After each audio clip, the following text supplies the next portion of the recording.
And speaking of which, PFF with OU at number 13 in the nation. Phil Steele has his power ranking, which indicates how good he thinks the team is. Then he combines it with the schedule. He's got Oklahoma as the 7th best team in the country. Now he combines that with the difficult SEC schedule, and he's got a number 20 ranking. Athlon says the Sooners at number 16, number 8 in the SEC.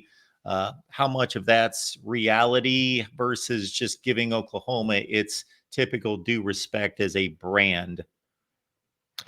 Yeah, well, I think there's, we were having this conversation last night on the OU Insider Under the Visor podcast, but I think there's some truth on both fronts when you're talking about the transition for Oklahoma to the SEC. Is on the one hand, yes, there needs to be some respect to hold out for what Oklahoma is as a brand, the coaching staff that they have in place, and the talent that they have not only retained on the defensive side, but brought in on the offensive side to set themselves up well for 2024. But also the SEC is a meat grinder. And so I don't really know where I stand. I think it's going to be hard to render a definitive judgment until we see some games this fall. Non-conference play might not tell us everything, but I think it'll start to give us a sense of who's real and who's not in the SEC. But Oklahoma's not going to be a pushover in the SEC. By no means are they going to walk in and dominate that conference. That should not be the expectation that anyone has, even the most diehard of Sooner fans. And I would hope that there's nobody that does have that expectation. There's going to be an adjustment period into the SEC, no question about it.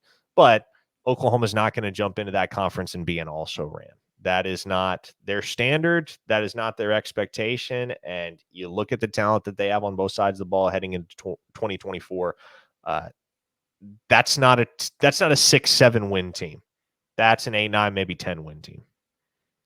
Is there a concern, Parker, whether it's from the fan base or from people that are more in the know, a more reasonable concern that Texas is getting away, that 2023 was a strong indication of where Texas football is headed, and maybe they're getting away from Oklahoma, even though the Sooners, of course, won the game on the field? Yeah, no, I don't think so, Mark. And I think, look, if you look at Oklahoma and Texas's seasons, their respective seasons in 2023, certainly Texas made the college football playoff.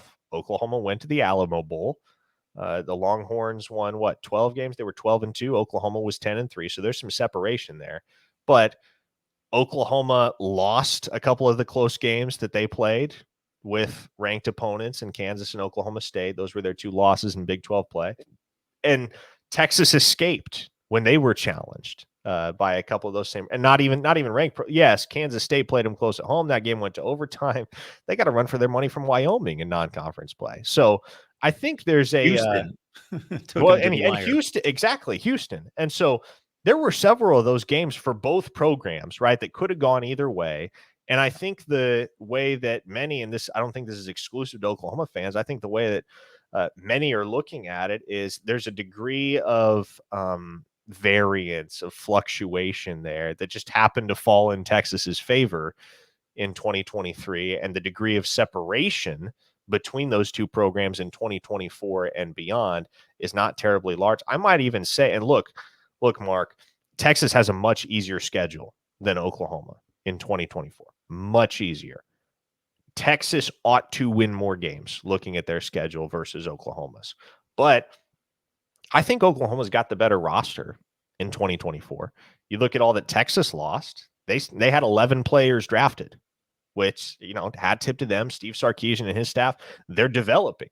Good on them. But you got to replace 11 NFL-bound guys. Those aren't the only guys you got to replace, right? They lost guys that maybe aren't NFL talent, but graduated having held a role of some kind with Texas football as part of the starting 22. And so Oklahoma brings back 9 of 11 starters on defense. They replaced Dylan Gabriel at the quarterback position with a former 5-star quarterback signee in Jackson Arnold. And so, yeah, I don't think that's even a hot take. I'd say Oklahoma has the better roster.